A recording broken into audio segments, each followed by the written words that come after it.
अच्छा बच्चों, आज हम तंत्रिका कोशिका या न्यूरॉन के बारे में अध्ययन करेंगे। ये न्यूरॉन का डायग्राम है जिसमें ये जो आगे की तरफ धागेनुमा जो संरचना निकली हुई है इन्हें कहते हैं द्रुमास्म। और इसके अंदर ये जो अंदर का जो भाग है यहाँ से लेकर यहाँ तक का ये कहलाता है कोशिका काय। कोशिका काय के अंदर इनके पाया जाता है कोशिका द्रव्य, और कोशिका द्रव्य के बीच में पाया जाता है केंद्रक, जिसे अपन कहते हैं केंद्रक, न्यूक्लियस। ये पूरी तंत्रिका कोशिका है। इसमें द्रुमास्म हैं, ये संवेदनाओं को ग्रहण करते हैं।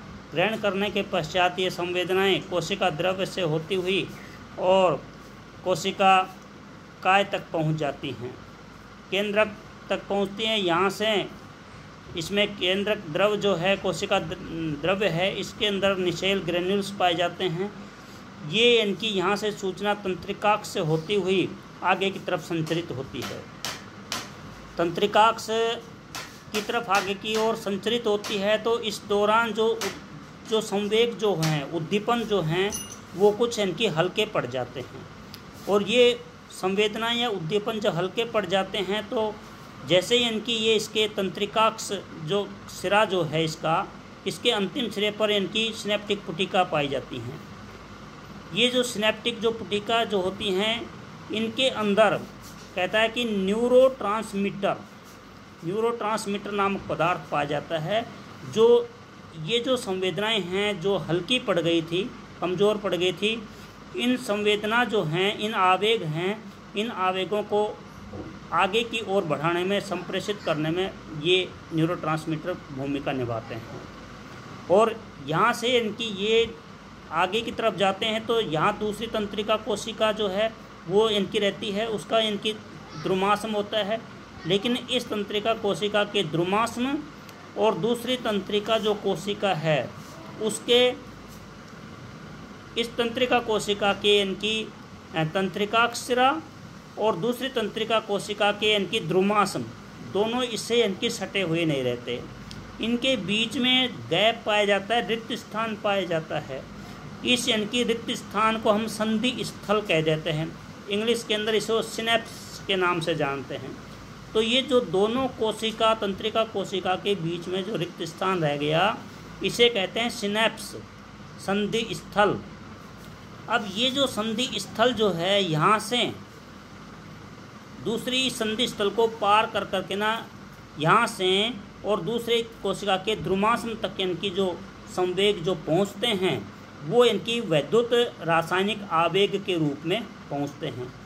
और ये इनकी आवेग जो हैं, वैद्युत रासायनिक जो आवेग हैं, इस संधि स्थल को, इस सिनेप्स को पार कर करके ना, और यहाँ से दूसरी इनकी तंत्रिका कोशिका के द्रुमास्म तक पहुँच जाते हैं। फिर वही प्रक्रिया, यहाँ द्रुमास्म तक पहुँच गए तो फिर वो प्रक्रिया आगे की तरफ संचरित होती चली जाती है। इस प्रकार से फिर तीसरी इनकी तंत्रिका कोशिका, इन दोनों के बीच में जो गैप आता है, सिनेप्स है, उसको वो इनकी वैद्युत रासायनिक आवेग जो हैं, जिसे अपन तंत्रिका आवेग भी बोल देते हैं, वैद्युत रासायनिक आवेग को तंत्रिका आवेग भी कह देते हैं, ये इनकी आगे की ओर इनकी उसको भेजने का कार्य करते हैं। तो इस प्रकार से इनकी आवेग जो हैं यहाँ से द्रुमास्म द्वारा ग्रहण किए जाते हैं, आगे की तरफ कोशिका काय से होते हुए आगे जाते हैं तो ये इनकी शिथिल पड़ जाते हैं।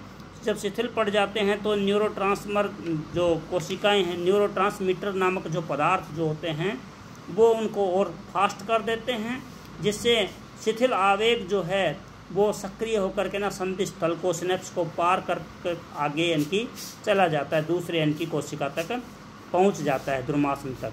इस प्रकार से संकेत इनकी आगे की ओर संचरित होते चले जाते हैं। अब ये जो संकेत जो हैं आगे जाते हैं, ये केंद्रीय तंत्रिका तंत्र तक पहुंचते हैं। और केंद्रीय तंत्रिका तंत्र जो है ये इनकी संदेश देता है।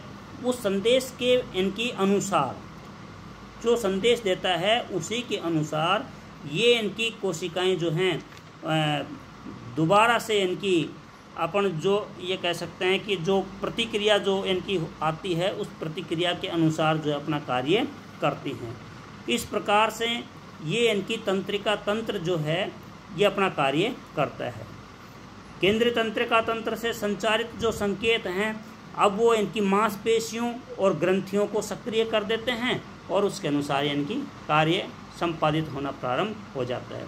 इसलिए केंद्रीय तंत्रिका कोशिका या न्यूरॉन है, इसको इनकी 3 भागों में बांट दिया। एक इनकी होगी कोशिका काय जो अभी मैंने बताया, दूसरा है द्रुमासन डेंड्रोन जो धागेनुमा संरचना है जो चित्र डायग्राम में इनकी दिखाई गई हैं, ये इन्हें द्रुमासन कहते हैं। तीसरा होता है जिसे अपन कहते हैं तंत्रिकाक्ष एक्सॉन। तंत्रिकाक्ष एक्सॉन जो है ये इसका इनकी यहाँ से ये जो भाग है इसे तंत्रिकाक्ष एक्सॉन कहते हैं। इसके ऊपर माइलिन आच्छादित आवरण भी चढ़ा हुआ पाया जाता है। और किस प्रकार से इनकी संदेश आगे जाते हैं इसके द्वारा केंद्रीय तंत्रिका तंत्र तक और वापस जो है उस संबंधित अंग तक वो संवेदनाएं जो हैं किस प्रकार से आती हैं, ये इसकी तंत्रिका तंत्र की जो कार्य प्रणाली है, मैकेनिज्म जो है कार्यकी जिसे अपन कहते हैं फिजियोलॉजी, उसके बारे में मैंने आपको इनकी समझा दिया है।